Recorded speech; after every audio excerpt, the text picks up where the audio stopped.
Hello and welcome back to Gauge Month. If you missed last week's video, go and check it out for all the basics of gauge and why we do it. Today's video is going to teach you the two different types of swatches, flat and in the round, and I'll show you two different ways to do the in the round swatches. Then in the next 3 weeks videos, we will talk about how to tweak your gauge to get it just right every time, why and how to block your swatches, including how to calculate expected growth due to blocking, and finally, we will wrap it up with a discussion about the importance of gauge in garment making and its implications in size inclusivity. Make sure you like this video and follow along for more educational content. Now, let's chat about the 3 different ways to make a swatch. First things first, how do you know if you need to do it flat or in the round? Now the pattern should tell you. For example, it'll say 10 stitches and 10 rows in a 4-inch square, worked flat. If it doesn't say worked flat, the fact that it says rows should be indication that it is worked flat, not in the round, because then it would say rounds. If you're still not sure, you can check out how the piece is constructed in the actual pattern. Is it turned, worked flat, or not turned, worked in the round? The number 1 rule for creating swatches, whether it's in the round or flat, is that you need swatches to be bigger than the gauge that's listed in the pattern.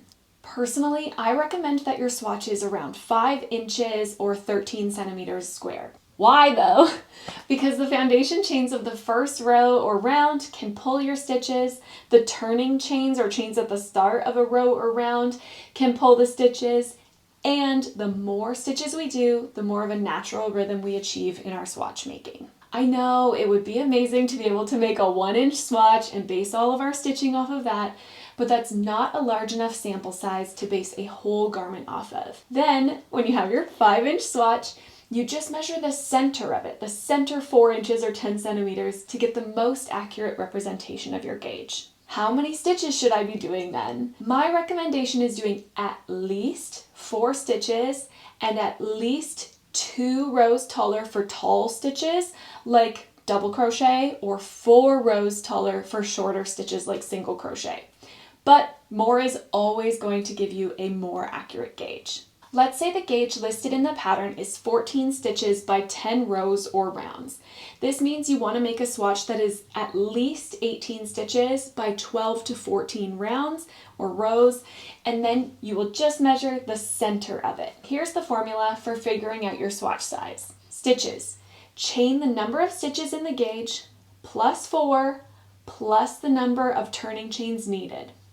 And then the number of rows or rounds is the number of rows or rounds in the gauge, plus 2 to 4, 2 for those tall stitches like double crochet, and 4 for those shorter stitches like single crochet. Let's show you how to do it. Here's how I make my flat swatches.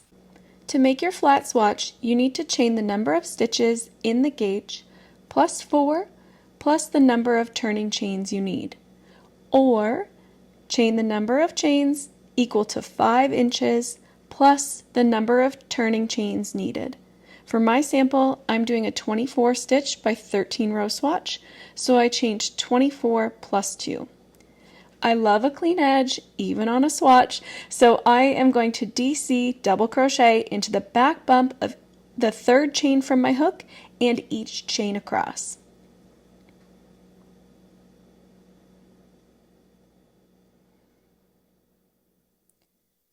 Then for row 2, I'll just chain 2 and turn, and then I'll double crochet across. Then I'll repeat row 2 until I have at least 5 inches or 2 more rows than is in the gauge.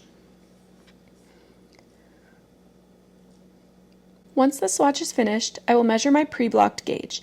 You need to be recording your pre-blocked gauge as it is what you want to compare to while you're making your piece. Then I block my swatch, more on this later this month, and yes, you need to always assume the gauge in the pattern is blocked, even if it doesn't specifically say that. Next week's video will be all about what to do if the gauge of your blocked swatch does not match the pattern. There's more to adjusting your gauge than just trying a new hook. And that's it for flat swatches. Now let's try in the round. There are 2 ways to make a swatch in the round. You can make it one layer or flat by carrying your working yarn across behind, or you can create a full tube. The faster option is definitely to carry your work across behind. I'll show you how. For this option, row 1 of this swatch is exactly the same as row 1 of the flat swatch. At the end of this row, you can either pull up your working yarn a bit or place a locking stitch marker through the loop so that it doesn't fall out. Then you trail your working yarn behind your work. You'll pull up a loop in the top of the first stitch and chain the required number of chains for your stitch, and then just work your stitch across.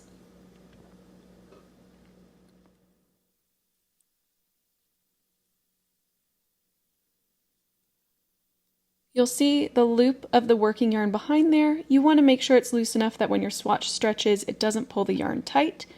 And then you'll just repeat that same process until your swatch is 5 inches or at least 2 to 4 rows taller than the gauge in the pattern. The difference here is that the right side of all of your stitches are showing, unlike the turned flat swatch. You want to be careful when measuring this swatch that you're measuring it straight up and down, not on the angle created by the stitches. And just like for the flat swatch, you want to record your pre-blocked gauge and then block that swatch. The second option for an in the round swatch is to make a tube. This means you will have to have double the amount of stitches you made per round in the previous swatch. So if your flat swatch and previous in the round swatch were 24 stitches wide like mine, your tube needs to be 48. Here's how you make it. You chain the required number of chains and join them in the round.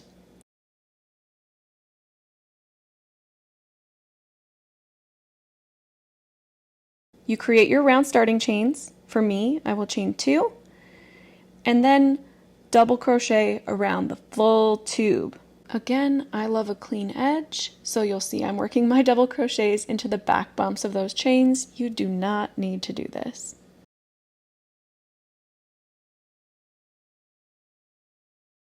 When you have worked all the way around, you will join with a slip stitch to the top of the first double crochet or the first stitch in your round.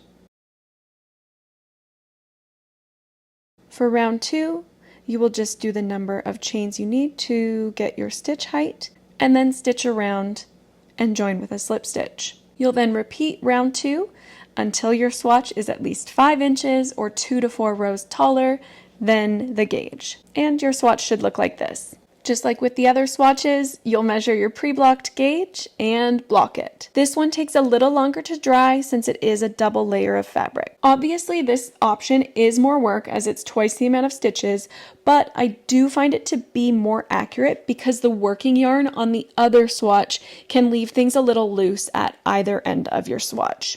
And that's it. Now you know how to crochet a flat swatch, and you know 2 different ways to create swatches in the round.